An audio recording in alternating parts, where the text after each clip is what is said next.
శాసనసభ సమావేశాలకు అన్ని పార్టీలు సిద్ధమవుతున్నాయి.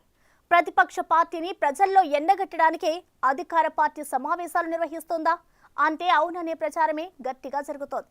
ఇంతకీ శాసనసభ వేదికగా ఏ అంశాలు చర్చించాలని అధికార హస్తం పార్టీ భావిస్తోంది? ప్రతిపక్షాన్ని ఇరుకున పెట్టే అంశం ఏంటి? కాంగ్రెస్ ప్రభుత్వానికి కాళేశ్వరం అజెండానే ఈ సెషన్స్ లో కీలకంగా మారబోతోందా? ఈ సమావేశాలకైనా మాజీ ముఖ్యమంత్రి కేసీఆర్ హాజరై చర్చలో పాల్గొంటారా? తెలంగాణ వర్షాకాల శాసనసభ సమావేశాలకు అన్ని రాజకీయ పార్టీలు రెడీ అవుతున్నాయి. అయితే అధికార కాంగ్రెస్ పార్టీ మాత్రం కేవలం ఒకే ఎజెండాతో సమావేశాలు నిర్వహిస్తుందనే వార్తలు వినిపిస్తున్నాయి. ప్రధాన ప్రతిపక్షం బీఆర్ఎస్ ని అసెంబ్లీలో ఎండగట్టి ప్రజల ముందు దోషిగా నిలబెట్టాలని హస్తం పార్టీ నిర్ణయించుకుందట. గత 10 ఏళ్లు అధికారంలో ఉన్న బీఆర్ఎస్ ఎంతో ప్రతిష్టాత్మకంగా కాళేశ్వరం ప్రాజెక్ట్ ని నిర్మించింది. తెలంగాణకు కాళేశ్వరం గుండెకాయ లాంటిదని చెప్పుకొచ్చింది. అయితే నిర్మించిన కొన్ని నెలలకే మేడిగడ్డ బ్యారేజ్ లో పగుళ్లు వచ్చాయి. అన్నారం, సుందిళ్ల బ్యారేజ్ల పరిస్థితి అంతే అని, నిర్మాణంలో లోపాలు ఉన్నాయని, అవినీతి జరిగిందనే ఆరోపణలు బీఆర్ఎస్ ముఖ్య నాయకులు ఎదుర్కొంటున్నారు. దాంతో కాంగ్రెస్ అధికారంలోకి వచ్చిన వెంటనే కాళేశ్వరం ప్రాజెక్టులో అవకతవకల విచారణకు ఒక కమిషన్ను ఏర్పాటు చేసింది.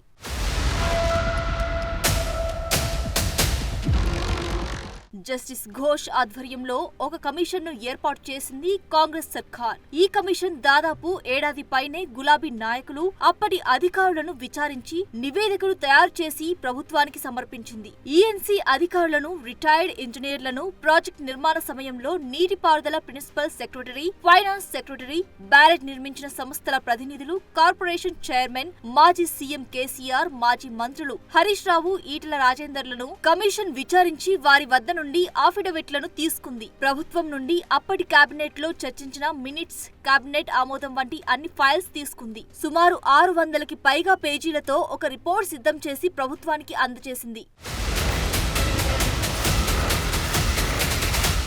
కమిషన్ ఇచ్చిన నివేదికను సర్కార్ సమ్మరీ చేసి రిపోర్ట్లో ఉన్న అంశాలను వెల్లడించింది. కాళేశ్వరం నిర్మాణంలో జరిగిన తప్పిదాలకు మాజీ సీఎం, మంత్రులు హరీష్, ఈటెల, ఇద్దరు ఐఏఎస్లు, ఈఎన్సీ అధికారులు చేసిన తప్పులను ఎత్తి చూపింది. ఆ క్రమంలో ఇప్పుడు పూర్తి స్థాయి నివేదికను సీఎం రేవంత్ రెడ్డి సర్కార్ అసెంబ్లీలో పెట్టి చర్చించడానికి డిసైడ్ అయినట్లు సమాచారం. అందులో భాగంగానే ఆగస్టు 30 నుంచి ప్రారంభమయ్యే శాసనసభ సమావేశాల్లో ఇదే అంశాన్ని అజెండాగా తీసుకుని సమావేశాలు ఏర్పాటు చేసిందంటున్నారు. కమిషన్ రిపోర్ట్ లో ఉన్న ప్రతి అంశాన్ని, గత సర్కార్ చేసిన తప్పిదాలను సభ సాక్షిగా ప్రజల ముందు పెట్టడానికి సిద్ధమైతున్నట్లు తెలుస్తోంది.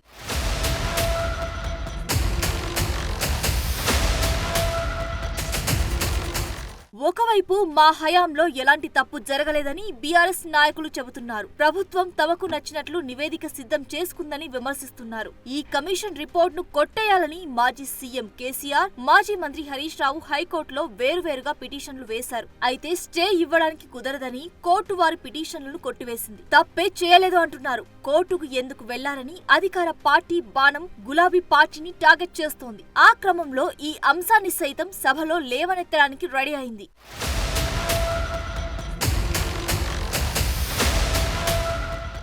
అలాగే అసెంబ్లీ సమావేశాలు నడిచే 3 లేదా 4 రోజులు కాళేశ్వరం ప్రాజెక్ట్ నిర్మాణంలో జరిగిన అవినీతి, నిర్మాణ లోపం, అన్ని తప్పులను ఎత్తి చూపాలని డిసైడ్ అయిందట. దీంతో పాటు కాళేశ్వరంపై ఎన్డీఎస్ఏ ఇచ్చిన రిపోర్ట్, కాగ్ ఇచ్చిన నివేదికను సభలో పెట్టనుంది ప్రభుత్వం. అయితే ఈ సమావేశాలకైనా మాజీ సీఎం కేసీఆర్ అటెండ్ అవుతారా లేదా అనేది మాత్రం ఆసక్తి రేపుతోంది.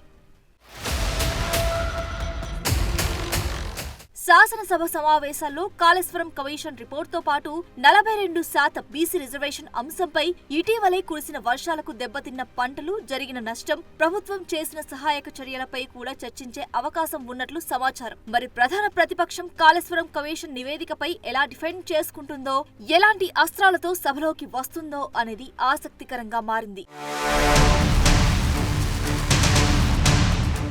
ఇటు చూస్తే ఎర్రవల్లి కేసీఆర్ ఫామ్ హౌస్ లో కేటీఆర్, హరీష్ సహా బీఆర్ఎస్ ఎమ్మెల్యేలు తాజాగా కేసీఆర్ తో సమావేశమయ్యారు. అసెంబ్లీ సమావేశాల నేపథ్యంలో పార్టీ నేతలు మాజీ సీఎంతో సమావేశం అవ్వడం ప్రాధాన్యత సంతరించుకుంది. అసెంబ్లీలో అనుసరించాల్సిన వ్యూహంపై కేసీఆర్ వారికి దిశానిర్దేశం చేశారంట.